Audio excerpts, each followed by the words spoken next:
અમદાવાદમાં એક નશાખોર શખ્સે મહિલા અને તેના પુત્ર પર છરી વડે હુમલો કર્યો હોવાની ઘટના સામે આવી અને આ હુમલામાં માતા પુત્ર ઇજાગ્રસ્ત થતા હોસ્પિટલમાં સારવાર હેઠળ છે। આ કેસમાં મહિલાની ફરિયાદના આધારે પોલીસે હુમલાખોર શખ્સની ધરપકડ કરી તેમજ જાહેરમાં ઉઠક બેઠક કરાવીને માફી પણ મંગાવી હતી। કોણ છે હુમલાખોર આરોપી? શું તેને મહિલા સાથે કોઈ પણ પ્રકારની દુશ્મનાવટ હતી? શું છે આખી એ ઘટના? જોઈએ અહેવાલમાં।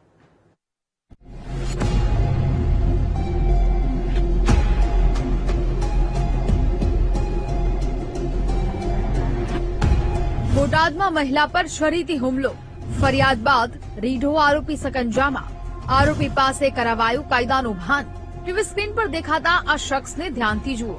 આમાં સામાન્ય વ્યક્તિ લાગતો આ શખ્સ અસલમાં રીઢો આરોપી છે। આરોપીને નશો કરીને ધમાલ કરવાની આદત હોવાથી એક મહિલાએ તેની વિરુદ્ધ પોલીસમાં અરજી કરી હતી।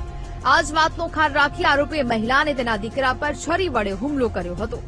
મહિલાની ફરિયાદને આધારે પોલીસે હુમલાખોરની ધરપકડ કરી ઘટનાનું રિકન્સ્ટ્રક્શન કરાવ્યું હતું। એટલું જ નહીં, પોલીસે આરોપી પાસે ઉઠક બેઠક કરાવી માફી મંગાવી હતી। પોલીસે પકડેલા આ રીઢા આરોપીનું નામ છે મહેશ પાટુકિયા। સમગ્ર ઘટના અંગે વાત કરીએ તો ગઢડા રોડ પર આવેલા મોચીપરા વિસ્તારને નશામાં ધૂત આરોપીએ બાંધમાં લીધો હતો। આરોપી અવારનવાર દારૂના નશામાં લોકો સાથે ઝઘડા કરતો હતો। એટલું જ નહીં, આરોપી દારૂની ખાલી થેલીઓને લોકોના ઘર પાસે ફેંકીને જતો રહેતો હતો। આરોપીની હરકતથી સમગ્ર વિસ્તારમાં રહેતા લોકો ત્રાહિમામ પોકારી ઉઠ્યા હતા। ત્યારે 22 ડિસેમ્બરના રોજ સોનલબેન નામની મહિલાએ આરોપી વિરુદ્ધ પોલીસમાં અરજી કરી હતી। મહિલાને તેનો પતિ અરજી કરીને પરત ફર્યા ત્યારે આરોપી તેમના ઘરે હાજર હતો। મારી વિરુદ્ધ પોલીસમાં અરજી કેમ કરી? હું તો અહીં જ દારૂ પીવાનો છું। હું દારૂની ખાલી કોથળીઓ પણ અહીં જ નાખીશ। અને 6 વાગ્યે ઈ બુટલેગર આવ્યો અમારા ઘર પાસે અને બેફામ ગાળું બોલતો હતો। એનું નામ આમ તો બધા મહિલો કે છે પણ મહેશભાઈ વાટુકિયા તરીકે ઈ ઓળખાય છે। અને પેલા બુટલેગરમાં બધા નામ એનું છે તે અડધી કલાક રહીને ઈ આવ્યો અને પછી તરત અમારે 2 મા દીકરો જ કર્યા હતા અને પછી અમારા ઉપર એને હુમલો કર્યો। છરીને ધોકો હતો એની પાસે, મને છરીને મારી દીધી એને અને મારા છોકરાને શર્ટ ફાડી નાખ્યો અને ધક્કાધુક્કી કરીને ઠેઠ બહાર માથામાં ધોકો મારી દીધો એને। આરોપીએ છરીથી હુમલો કરતા મહિલા અને તેનો દીકરો ઇજાગ્રસ્ત થતા તેને તાત્કાલિક સારવાર માટે હોસ્પિટલ લઈ જવામાં આવ્યા હતા।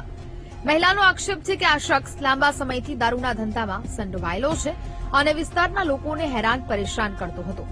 મહિલા રોજના ત્રાસથી કંટાળી જતા તેણે પોલીસમાં ફરિયાદ નોંધાવી હતી।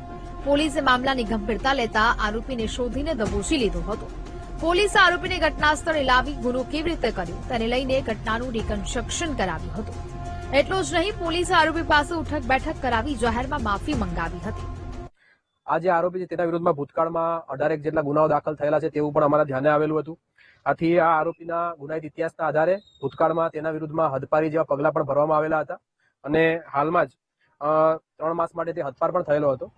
તેમાંથી પાછો આવીને ગુના આચરેલા છે। આથી આ બાબતે પણ તેના વિરુદ્ધમાં કાયદેસરની કાર્યવાહી છે તે બોટાદ પોલીસ દ્વારા કરવામાં આવનાર છે। બનાવ બનવા પાછળ તેઓ બંને જે છે તે લોકો સાથે બોલાચાલી થયેલી હતી અને ત્યારબાદ આ જે વ્યક્તિ છે તે નશાની હાલતમાં હોય તેવું પણ જાણમાં આવ્યું હતું। આથી તે બાબતે પણ બોટાદ ટાઉન પોલીસ સ્ટેશન છે તે તપાસ ચલાવી રહેલ છે। પોલીસની આ કાર્યવાહીથી વિસ્તારમાં કાયદાનો ડર ઉભો થાય તેવો સંદેશ આપવાનો પ્રયાસ કરાયો છે। હાલ તો પોલીસે આરોપીને પકડી તેની સામે વધુ કાર્યવાહી શરૂ કરી છે। આરોપી સામે બીજા કોઈ સંગીન ગુના નોંધાયેલા છે કે નહીં તેને લઈને તપાસ શરૂ કરાઈ છે। Raju Baraiya, VTV news, Botad. હવે મનગમતા પાત્ર